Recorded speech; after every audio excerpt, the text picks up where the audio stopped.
welcome back to In and Around North Bay, and today we're going to be stopping at a few spots in and around Las Vegas, Nevada. And we traveled with our kids, so we're trying to find some things that they would enjoy that obviously are not drinking or gambling related. And one of the stops that we decided to hit was the Ethel M Chocolate Factory and Cactus Garden, which is just in the south of Las Vegas. A really awesome place that you can visit for free. You can see the factory at work making all these delicious chocolates. They had many samples for you to try, and of course they had a gift shop at the end where we had to leave with a couple of things. Even better was that it was incredibly hot when we traveled to Vegas, and they would give you basically an ice packet to travel with your chocolate so that they wouldn't get all melted the minute you got to your car. Then we decided to drive about 30 miles outside of Las Vegas to hit up Tom Devlin's Monster Museum. This is a great little roadside museum that's just a couple of miles away from Hoover Dam if you're driving that direction towards the city. And if you're a big fan of classic films, specifically movie monsters, all the way from the early Universal days up to some of the recent slasher films from the 80s, 90s, and beyond, this is a place you have to attend.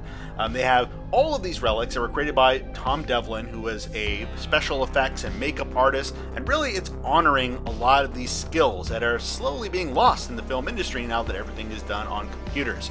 It's a kind of place where you get to walk through it. It's almost like a haunted house.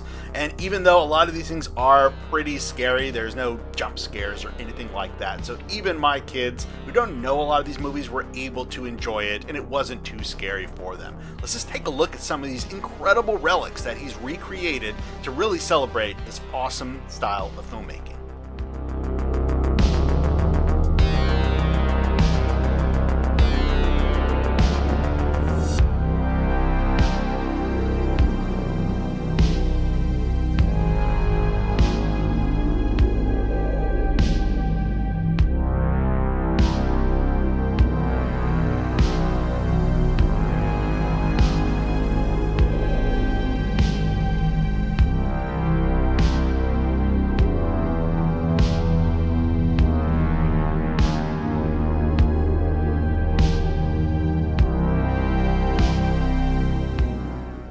Most of the props that are in this museum are ones that were made specifically for this museum. So that means that they were not the originals that were used in various films. Having said that, they do actually have a number of props that are on loan from various creators and studios to show off, hey, this was something in the film itself. So it's the kind of museum you want to drop in from maybe time to time to see what kind of new things they have in their collection.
Say goodbye to Pennywise, we go right into the gift shop where they have a number of things you can take home with you, take a little piece of this incredible museum. And so until next time, everyone.